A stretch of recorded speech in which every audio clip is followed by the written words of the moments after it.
Okay then guys, what's going on? Cloud Plays here and welcome back to another video here on the channel. Today we're inside of Suicide Squad Kill the Justice League, where we have got so much going on for you guys inside of the scene, including the new Metacritic scores are finally here, and you are not going to believe the outcome of it. It is actually mental.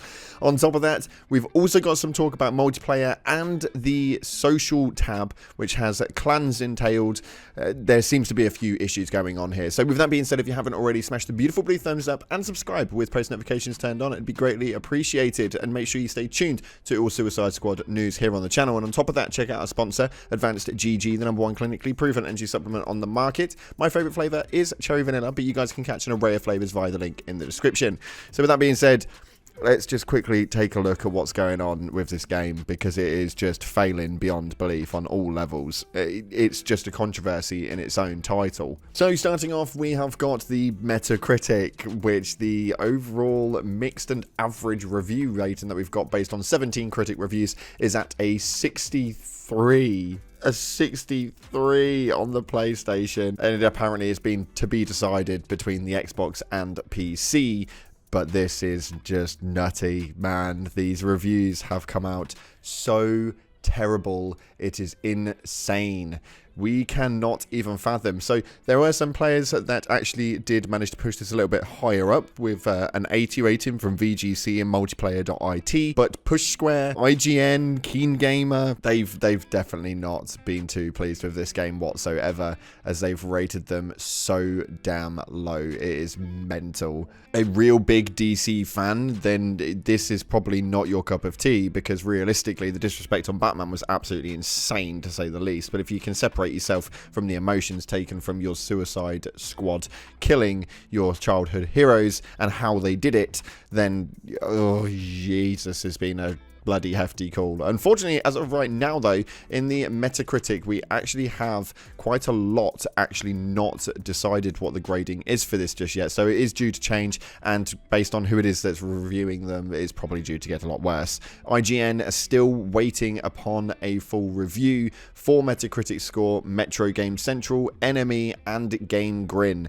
And this is just not looking good, guys. It's really not looking good at all. For me personally, I thought the game was okay. I probably would have rated it maybe about a 75, maybe a 77 at most. And it wasn't really a terrible game. It was just the consensus of what it actually is. And when we take it upon the comparison on Arkham Knight, this is, it's just not amazing. We've seen some videos earlier on in the week which actually spoke about the graphical imagery within inside of the game, which I thought was okay, although relatively mediocre. But then we looked at an Arkham series game from 10 years ago, that's pretty much a decade at this point, and yeah, it's not looking too great at all, as the graphics from the Batman game actually looked incredible, like on whole new levels, and this game just did not meet up to par, even in the slightest. So it is extremely disappointing to see. Now, in other news, when we look at the game as a multiplayer aspect, which is obviously it's a looter shooter, that's exactly how we're going to look at it in a multiplayer aspect.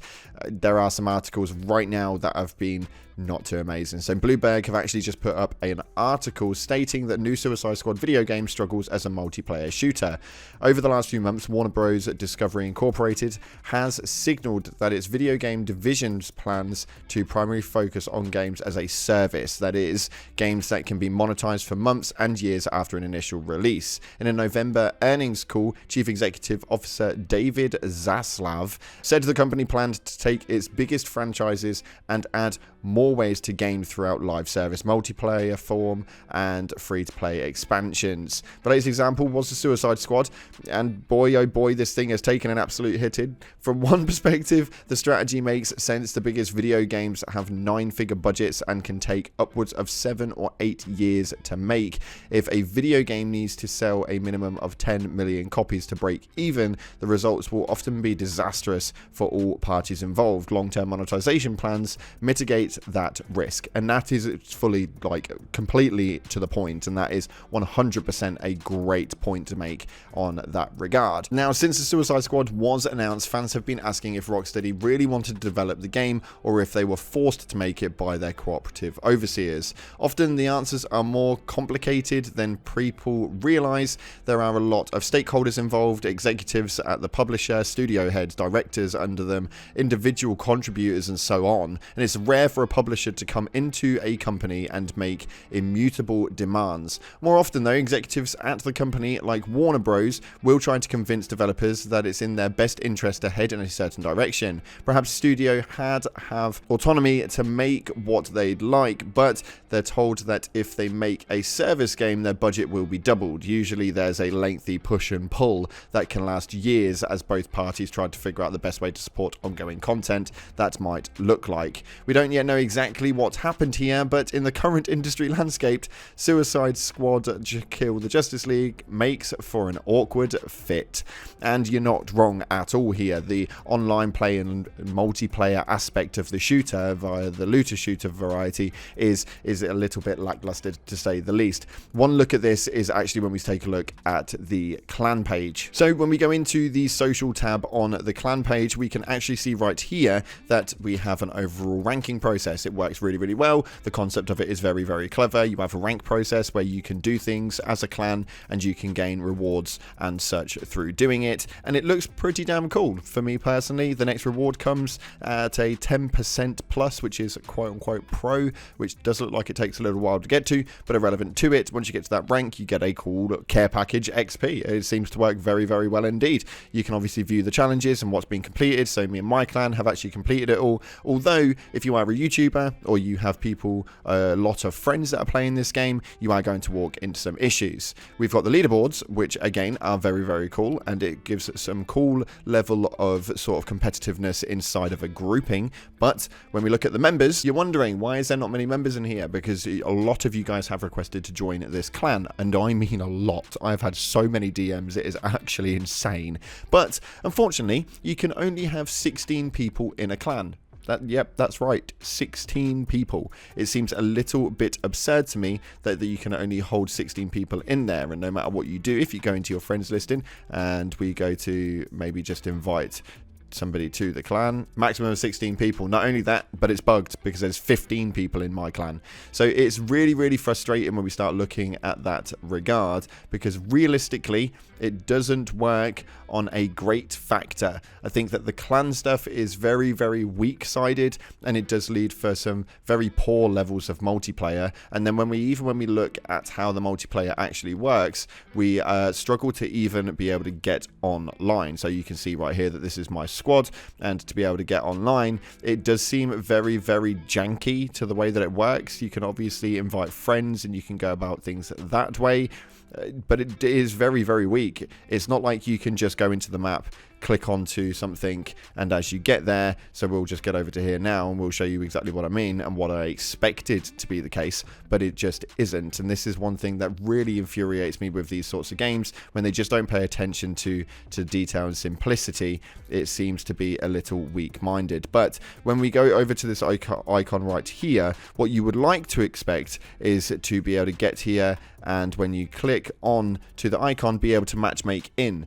Except it doesn't happen that way. It's actually really, really ridiculous that they are calling this a multiplayer looter shooter when the movement for activity inside of a multiplayer looter shooter, it just seems really weak, to say the least. This for me was not something I was looking for, and it wasn't something that I wanted per se. I really, really wanted a cool maneuver for an online looter shooter where I could meet some new people, play games with people I enjoy playing games with, and get involved with my community. But it just seems like if you haven't got anybody in your immediate sort of like friendship group, that it seems to play extremely weak, which is just absolutely ridiculous. The game's really fun, and it really annoys me that that's how we've got to play it, and this is how it's been panned out. There is obviously room for improvement, and I hope that they do fix this sort of stuff, although I would find it extremely unlikely that they actually focus on this at all, because for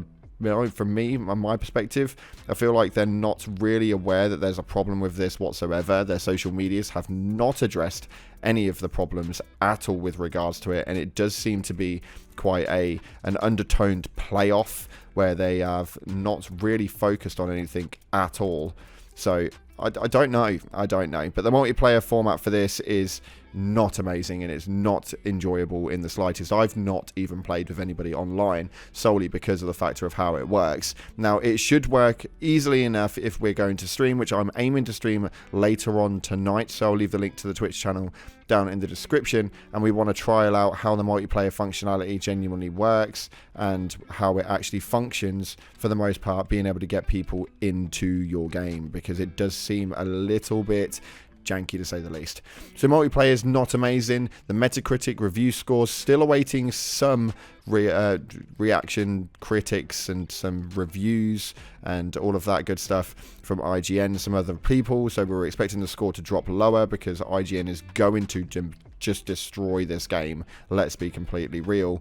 So we'll see where that one goes. But overall, not a great week as a launch week for yet another looter shooter in the scene. Really disappointing, really frustrating. Let me know your guys' opinions via the comment section below, and I'm going to finish this quest and go ahead and get a live stream going later on tonight. So hopefully I will see you there on twitch.tv/cloudplays_YT. Thanks again for watching. Appreciate your faces. I'll see you in the clouds.